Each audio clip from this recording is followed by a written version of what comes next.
I finally had my spinal surgery. I had to come in at 7:30 a.m. and I was so scared. My heart is just racing so fast. I'm thinking, Ya Allah, please let me just make it alive. Like, I just want to see my mom again, type of thing. Not just my mom. I just want to see life again. I guess I just want to be able to live. I want to be able to repent again. Of course, that's one of the main things that are going through your head. It's crazy because when you're living life, you don't. I'll be honest, us as humans, we don't always straight away think, oh, I want to repent. But when you come to situations like this, straight away you start thinking of God, and you start thinking, obviously, if you have a religion, that's one of the main things you start thinking. And that's one of the main things that actually humbled me and made me realize that, you know, like, God actually comes first in everything that you do. Because if you don't put God first, then boy, I remember this so clearly. I had to wear these compression stockings, which were not fashionable at all.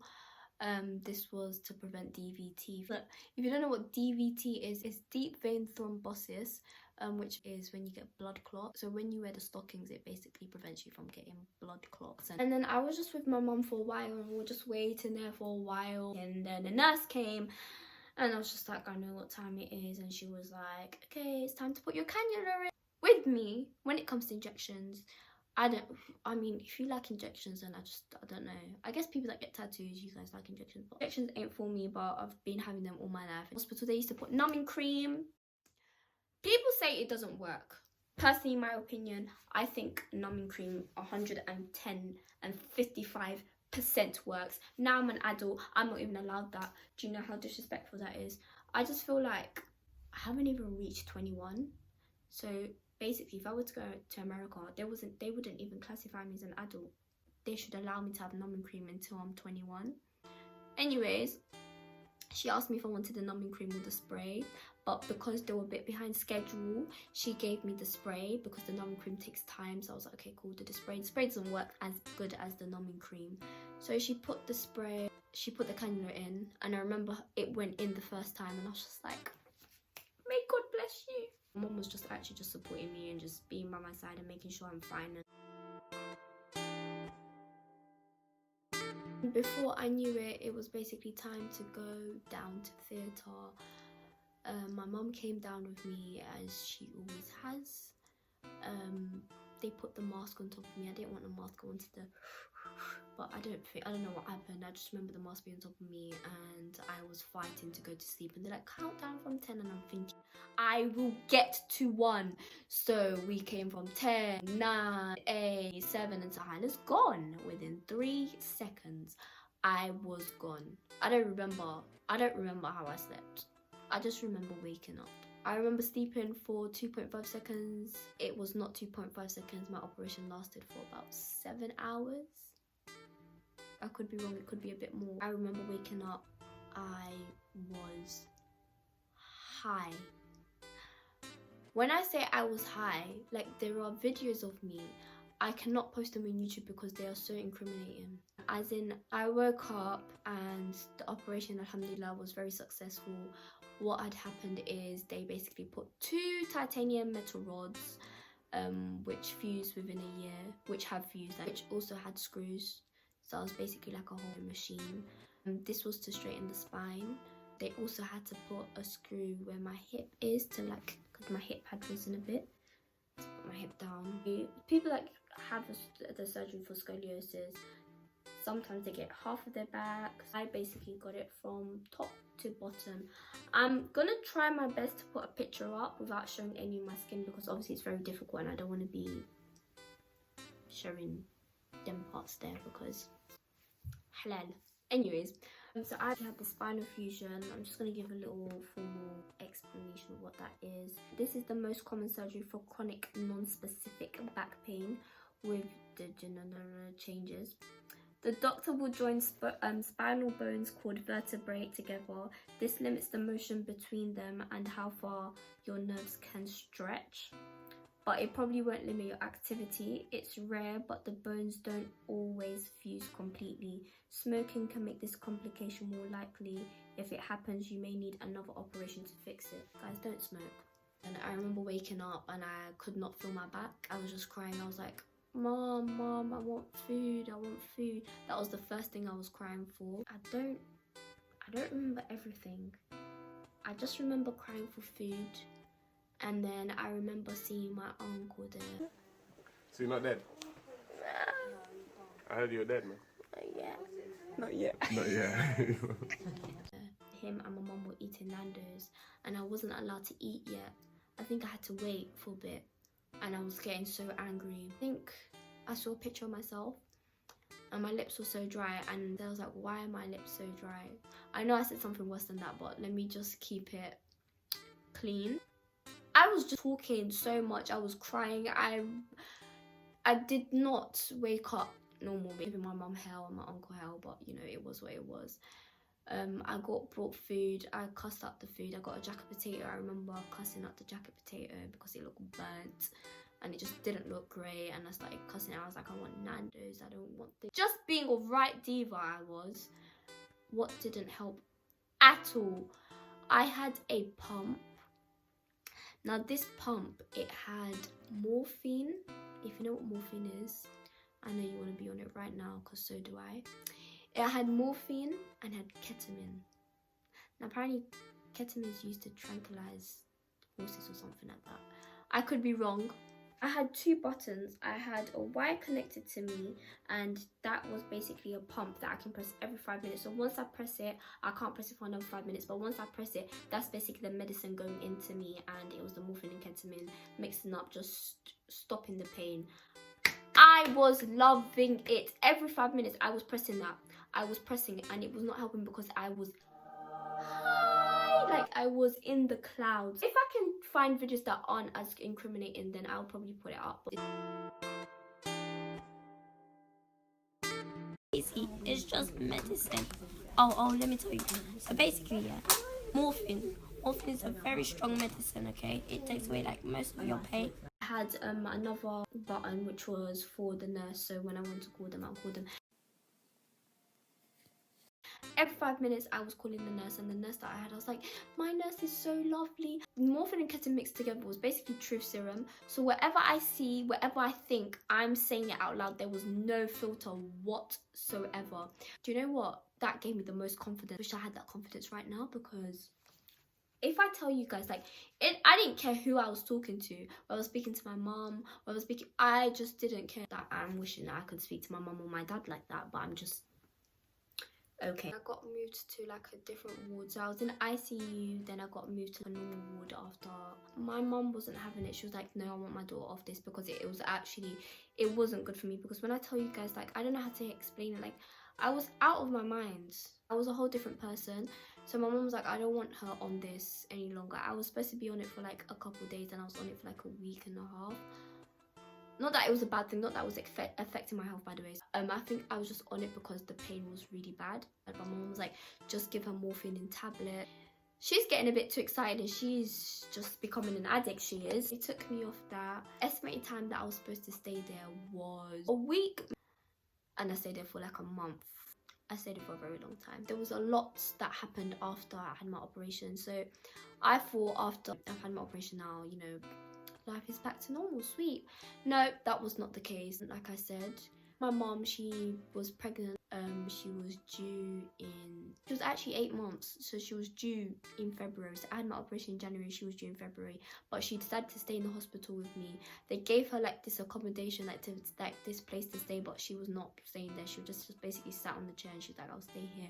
They didn't let her at first, and then they let her. And then in the end, my mom disappeared from my bedside because she was in a hospital bed, because somehow she got a chest infection. So while I'm in one hospital, my mom's in another hospital, and we're just basically both in a hospital bed.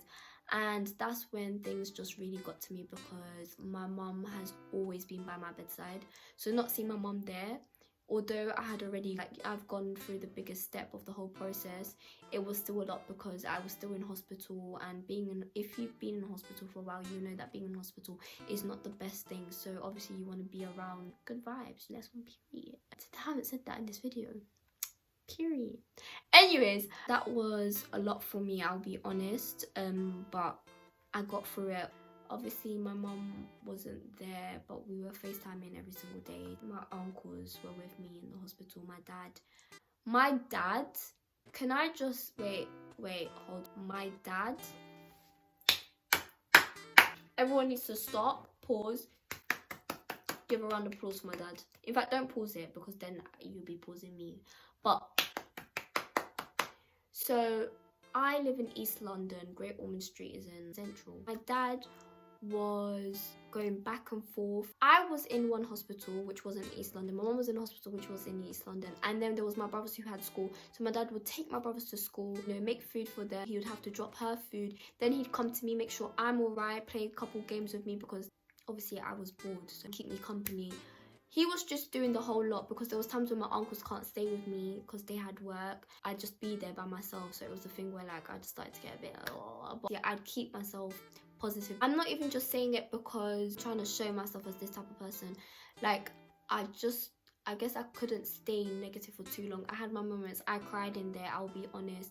I had my times where I had a couple breakdowns, but I was a 15-year-old girl, had a big surgery, and so used to having their mum by their side, and she's not there anymore. So of course I was expected to, you know, be the way I was. Appreciation to my dad for actually everything that he did. After a week and a half, it could be less, I had to start to, like, you know, sit up, use my wheelchair. The wheelchair that I had before also had an impact to my scoliosis. I had to have a temporary wheelchair, which I hated. I hated it so much, guys. It was orange and ugly. That's what I have to say. Orange and ugly. It was not cute. I was basically a baby again because I did not know how to push my wheelchair. I had to learn how to push my wheelchair again. I had to learn how to just, like, sit up by myself, have balance. Up until now, I don't have a lot of balance. There was a lot of things I had to learn. The occupational therapist had to help me, because my house at the time was not much accessible. We're not moving houses anytime soon. As in, I've only moved houses, let's say, about 10 months ago, and this operation happened in 2017, and we're in 2020. It's been more than 3 years, and it's about to be 4 years very soon. That just says a lot. We moved, we're alive, we're here. So I had to learn how to go up steps again, because before my surgery I had a technique of going up the stairs. After my surgery I had to learn a new technique of going up the stairs. I had to do exercise, I had to build up my upper body strength again. It was basically everything from scratch. Every morning doctors would come. Every morning, when I say morning, as in, like, when I'm about to sleep, because the whole night I can't sleep because I'm in pain or I'm uncomfortable because I couldn't move myself. The nurses would have to come. So one nurse would be on one side of the bed and the other nurse would be one side of the bed, and they, like, just pull the bed sheet to adjust how I'd want to be comfortable, and because it was very hard for me to maneuver myself. Like, it took a lot. One thing I need to tell NHS to make better: can you come in at times where, like, you're not disturbing my sleep, and then once you come and wake me up, I can't go back to sleep, and it's frustrating. And then you come and turn off the lights at 7 o'clock. What nonsense is that? One morning when the doctor came, because they do rounds every morning, they checked my wound. They were like, oh, and I was like, what do you mean, oh? Sometimes I have different doctors coming in the morning. I don't know what that was all about, but it happens in hospitals. Every single time the doctor came, they're like, oh, this cut is so beautiful. This is a piece of art. And I'm thinking, what are you talking about? How are you coming to tell me this is a piece of art? Like, I'm not understanding. To be honest, before that, I had a big plaster. I had a big, like, hard. It has stayed there for a while because obviously my wound is very big. And when they took it off, they saw it and they're like, oh, this is beautiful. Hands up to my surgeon. He did a very good job, because the way it was, like, straight and, like, the way it was sewed up, so neat. So a lot of people were like, wow. From before to after, there was a big difference. So one day the doctor came in. I remember it was like 7. He came and they were like, oh, so I was thinking, oh my gosh, what's going on now? Like, my mom's not here. And one thing that I did do all the time, because I was young, up until now, I don't remember a lot. I record what they say, so if I forget something and I need to tell my mom, I have that on recording. He said to me I had E. coli. If you know what E. coli is, basically a bacteria. I had E. coli on my wound. My wound was basically oozing with blood, so it hadn't healed properly, so it had an infection. So for that reason, there was pros and cons to it. Con was that I had to stay in hospital longer because they had to get a machine to suck up the blood, so it vibrated. It was not cute because like literally my whole body would just vibrate. I don't know why I'm making sound effects like that. Pro, I got to move out of the ward into my own room. I tell you, I found absolutely amazing. My room, I had my own toilet. The space was humongous. I had a whole window ledge. There was a bed where someone could. I got to stay awake until whatever time. I had my own TV. Guys, I felt like I was in MTV Cribs. There's a bed there as well. This goes into a bed, and there's a bed there. So, you know, who wants to come. Like, I was living my best life. I was like, do you know what? I can deal with this. I really can. And everything was just basically going so well. I was able to go to the game room. I learned how to play dominoes. Like, things were going so well. And then on top of that, I made friends with all my nurses. Like, if I tell you all my nurses loved me, I will tell you why they loved me. You will find out why they loved me. I'll give you guys a trick. If any of you guys stay in hospital, be friends with your nurses. Be friends with your nurse, unless they're the rude ones. Obviously, you don't take rubbish from the rude ones, but try and make friends with your nurses, because once you make friends with your nurses, you'll find out. I actually got to, stay on the phone longer with my mum, because when it came to a certain time, people were sleeping, so I didn't want to make noise. Couldn't be on the phone that much. I got to cry as much as I wanted to cry, because I don't like crying in front of people, so if I wanted to cry in my own room, I got to cry. I felt so free. So, of course, there was the negative side, but it was also a blessing at the same time.